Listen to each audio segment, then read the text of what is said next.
শেষ হইয়াও হইল না শেষ। মঙ্গলবার জাতীয় স্টেডিয়ামে বাংলাদেশ সিঙ্গাপুরের ম্যাচ নিয়ে আলোচনা যেন রবি ঠাকুরের ছোট গল্পের সংখ্যার মতো। কারণ এর রেশ এখনো বিদ্যমান, বিশেষ করে গণমাধ্যমগুলোতে চলছে চুলচেরা বিশ্লেষণ। পুরো ম্যাচে বাংলাদেশের আক্রমণ ভাগের রসায়নে সিঙ্গাপুরের রক্ষণভাগ ছিন্ন ছড়া হয়ে গেছে, এমন কোনো দৃশ্য মনে করা কষ্টকর। ফুটবল বিষয়ক এক ওয়েবসাইটের পরিসংখ্যান বলছে 2-1 গোলের হারের ম্যাচে সিঙ্গাপুরের গোলকিপার ইয়াসিন মাহবুবকে বাংলাদেশের মাত্র একটি শট রুখতে হয়েছে। 161 র্যাঙ্কিংধারী সিঙ্গাপুর ঢাকার মাঠে সাধারণ মানের ফুটবল খেলবে এমন প্রত্যাশা করা বোকামি। তবে দলটিকে বাগে পেয়েও হারাতে না পারার আক্ষেপ থাকবে অনেক দিন, কারণ এ ম্যাচের জয় ফিফা র্যাঙ্কিংয়ে বড় ধরনের প্রভাব রাখতে পারত।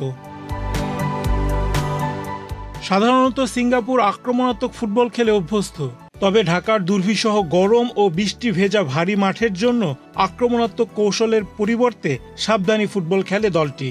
হাই প্লেসিংয়ের পরিবর্তে তারা করেছে দলগত মিড ব্লক ও লো ব্লক।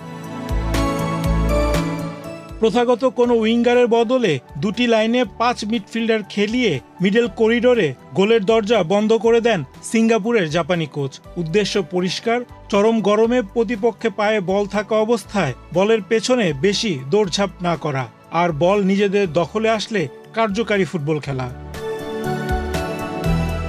নিজেরা গোল হজম না করলে একটা সময় গোল আসবেই, এবং শেষ পর্যন্ত এই কৌশলে সফল হয়েছে তারা।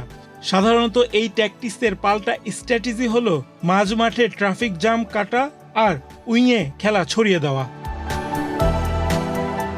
তবে জাপানি কোচের এই কৌশলের পরিবর্তে স্প্যানিশ ক্যাবরেরা বাংলাদেশ দলকে নিয়ে কি করতে চাইলেন তা বোঝা গেল না। উইংয়ে খেলা ছড়িয়ে দিতে উইঙ্গার রাকিব হোসেনকে বেশি প্রয়োজন ছিল, তবে ম্যাচে বাংলাদেশের একমাত্র গোলদাতা রাকিবকে সর্বোচ্চ ব্যবহার করা গেছে বলে মনে হয় না। এছাড়া ক্যাবরেরা তার হাতে থাকা পর্যাপ্ত পুঁজির ব্যবহার করতে পারেননি। প্রত্যাশিত 4-2-3-1 ফরমেশনে দলকে খেলালেন। রক্ষণভাগের ওপর ছায়া বাড়াতে ভুটান ম্যাচের গোলদাতা সোহেল রানার জায়গায় মোহাম্মদ হৃদয়, রাইট ব্যাক তাজউদ্দিনের জায়গায় শাকিল আহাদ অপু, সামিদ সোমকে জায়গা করে দিতে ছেটে ফেলা হয়েছে জামাল ভুঁইয়াকে। একাদশে মোটা দাগে সবচেয়ে বড় দুটি প্রশ্ন, নাম্বার 9 পজিশনে রাকিব কেন? শেষ দিকে সেই রাকিবকে কিনাই খেলতে হয়েছে রাইট ব্যাক পজিশনে। এতে দলের আক্রমণ ভাগে সেরা উইঙ্গারের পুরো সামর্থ্য কাজে লাগাতে ব্যর্থ হয় বাংলাদেশ। একই সঙ্গে রাইট ওয়াইড মিডফিল্ডার হিসেবে কাজেম শাহকে বেছে নেওয়াটা ভুল হিসেবে ফুটে উঠেছে। আবার পুরো দস্তুর ডিফেন্সিভ মিডফিল্ডার হৃদয়কে বেছে নেওয়া হলো। তাহলে হামজাকে আরেকটু উপরে উঠতে দেওয়ার লাইসেন্স কেন দিলেন না ক্যাবরেরা?